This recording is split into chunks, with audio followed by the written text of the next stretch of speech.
السلام علیکم. ځینې دوستان اوس هم پوښتنې کوي چې پلی سټور کار نه کوي. نو د پلی سټور لپاره نه زه دوه مهمې طریقې درته ښیم چې دې طریقو په واسطه باندې تاسو په اسانۍ سره شیان ډاونلوډ کولی شئ.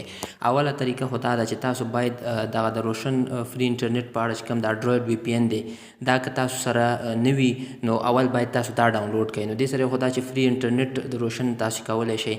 او بله دا که انټرنیټ نه هم کوئ صرف دې کې یو اکاونټ جوړول غواړئ نو چې کله چې سره انډروید وي پی ان کنیکټ وي نو بیا په اسانۍ سره تاسو څه شی کولی شئ د پلی سټور څخه شیان ډاونلوډ کولی شئ.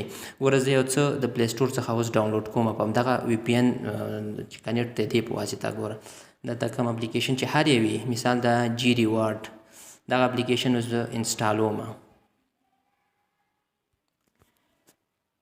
دلته وګورئ دوستانو ګوره موږ ته دا ډاونلوډ شروع شو. دا څه وجه ده دا ټول د انډروید د وي پی ان په وجه باندې. دلته موږ د انډروید وي پی ان کنیکټ دی نو دې په واسطه باندې موږ څه کولی شو د پلی سټور څخه شیان ډاونلوډ کولی شو.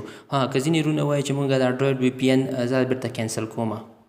که ځینې وروڼه وایي چې مطلب موږ انډروید وي پی ان نشو جوړولی حل لارې چې دی دلته وګورئ موږ سره دې ځای کې په دې سکرین باندې موږ سره یو اپلیکیشن انجن پروت دی.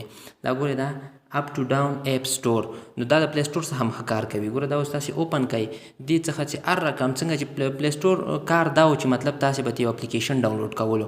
دغه اپ ټو ډاون اپ سټور نه څه کېږي دې نه کوم اکاونټ غواړي هېڅ هم نه غواړي. د دې نه په اسانۍ سره تاسو هر ډول اپلیکیشن چې دی ډاونلوډ کولی شئ. وګوره دا اپ ټو ډاون چې دی دا ما اوپن کړو. دې ځای کې تاسې وګوره دا پریمایز دا درې دغه ښکاري دا د پریمایز د زړې ورژنې دي.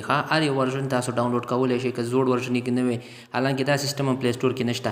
همدا ډول اپډیټ هر څه دې ځای کې ګوره دغه آپشن ته تاسو راشئ. دې ځای کې دا آپشن چې کله کلیک کړئ ګوره اپډیټ چې کوم دی یعنې مطلب چې کله کوم اپلیکیشن اپډیټ غواړي هغه هم اپډیټ کولی شئ تاسې.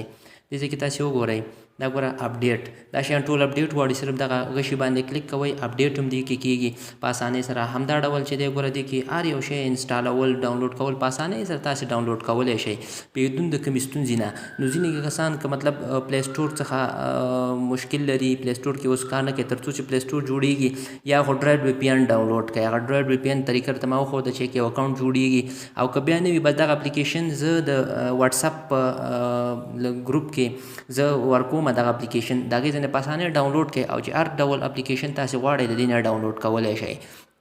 نو دغه د ډاونلوډ لپاره یو دوه طریقې وي مهمې. د دواړو نه چې هر یو نه تاسې استفاده کوئ په اسانۍ سره تاسې خپل ډاونلوډ شیان ډاونلوډ کولی شئ. والسلام.